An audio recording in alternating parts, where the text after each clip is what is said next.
Okay, hi. Welcome to video at 9 in the Alex series, which is about me and coming off psychiatric medication, trying to get healthy and recover from this whole ordeal.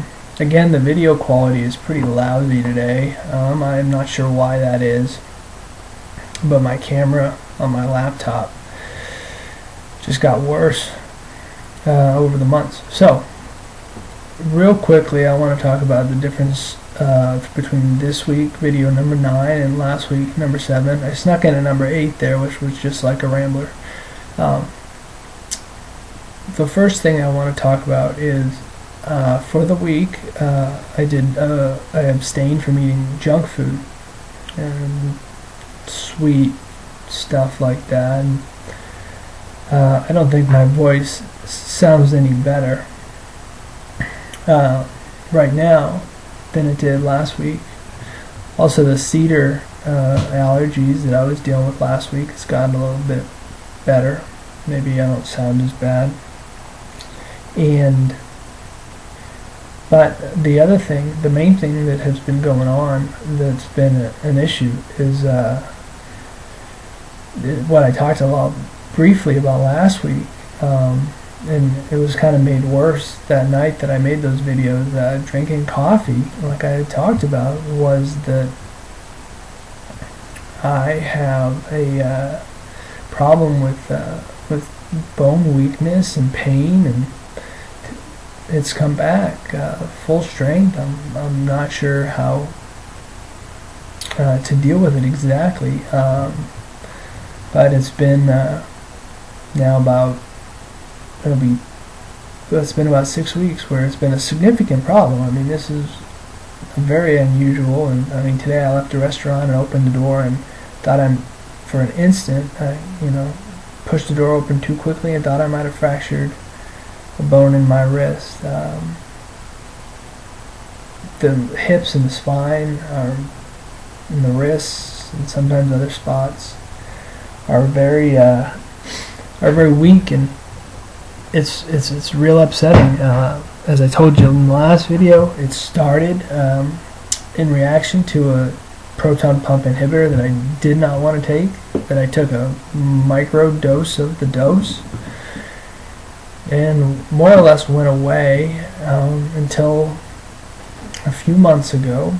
I started drinking coffee in the form of Americanos, which is espresso and water, so I could control the dose because of my sensitivity to it. But what ended up happening is the more I drank coffee, the more I sort of started having pain in my spine, and what it was at first. And the thing is, there's so many things that go wrong physically with your body, with my body, that have gone wrong since I've got off these drugs. I mean, I've already been to the doctor about this bone pain when it first started the first time, and he had no solution or clue or anything. I had to go home and look some things up. And one thing that has occurred to me since is that it does cause a depletion of magnesium, which is important. And I looked at my diet. I actually write down what I eat every day. I try to. So for the past 6 months, probably about half the days, I've got a full log of all the food that I ate. I don't do it every day because I keep falling off the diet like I talked about last time, and I'll go and eat junk food, and then I'll really crash and be sick for a couple days, and I don't feel much like writing on those days, or other days I'll just be sick in other ways. But for the most part, I have a decent record, so I can look at what I've eaten. And I didn't eat a very healthy diet. It was punctuated with sweets when I would get cravings, but in general, I was trying to do these intro diets, so it'd just be like a chicken broth, like chicken and carrots and broth and a meat patty or something, and nothing else for a few days, and maybe a little bit of apple or something like that, and then boom, I'd go on to some pie or something. I had a thing for whipped cream, still do. But in this during this whole during this whole course of this whole thing, you know, my voice is what's gotten a lot better than it was, you know, back in July when I was eating a mashed potato diet that my gastroenterologist recommended. So I guess I'm happy that it's getting better. But when I look back at the last 6 months, I just ate a lousy diet, and whatever's going on with my gut, it's not getting the nutrients that it needs. And it seems to me, like I say over and over, I'm not a medical professional, but now that I'm having bone pain, it seems to me that something is being, that my body needs, is being my body is keeping blood levels where they need to be by borrowing minerals from my bones, and that's a very disturbing thing to go through. So this week's been bad in that regard. That's a real problem, and it can get inside my head and cause some anxiety. Pretty confident that, you know, I'll make it through it all right, but I'm going to be trying this week magnesium supplementation, and I had some labs that I ordered myself. But if you on the internet and went and had those blood drawn, so I'll talk about that next week. And I'm going to talk to 2 doctors this week over the telephone, even though I live in a city that likes to think of itself as quite advanced. It always seems like I can't find a halfway decent doctor, and you know, I do have some anger for sure. I mean, when I went and talked about the stomach problems I was having with my gastroenterologist, and mentioned that I'd just come off of you know, Effexor a while before that, and then just recently had done a change in my Valium and Klonopin, and then within a matter of days, you know, I had these specific symptoms.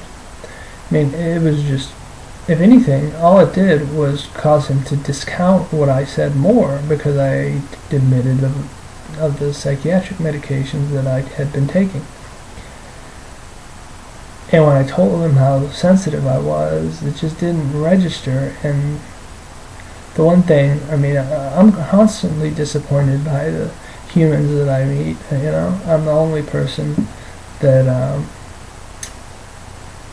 I'm actually pretty unsatisfied with myself, considering all things. I'm pretty good to myself. Everybody else sucks, but that's okay. People are people, right? So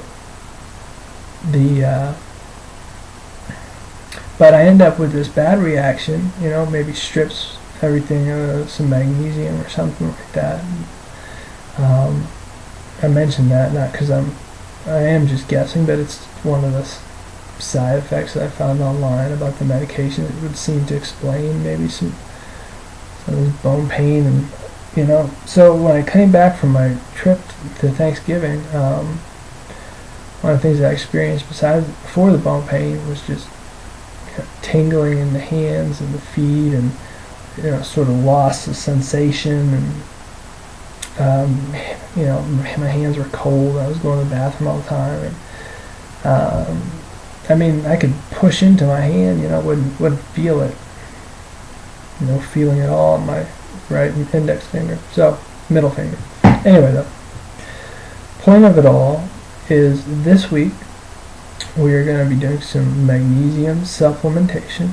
The one good thing about making videos is that I can sort of keep track of myself, and that's why I'm doing it. So we'll also get a chance for me to talk about what I've eaten this week and how I've eaten.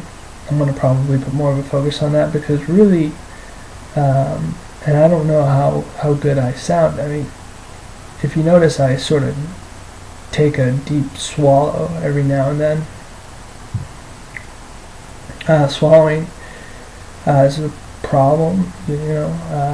I have a lot of problems that are, the more I talk, the worse they get. The louder that I talk, the worse they get. And they all are basically a form of reflux disease that I developed and that I'm dealing with. I'm going to talk to a guy about his theory on reflux, which I hope applies to me. It has to do with basically stomach acid and not having enough. And so that's something else I've been supplementing with is betaine hydrochloric acid. And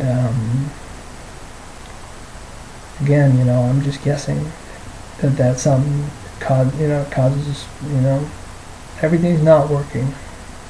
Everything is not working, and right now all I know is I'm waiting for these lab results. I got a couple of doctor's appointments.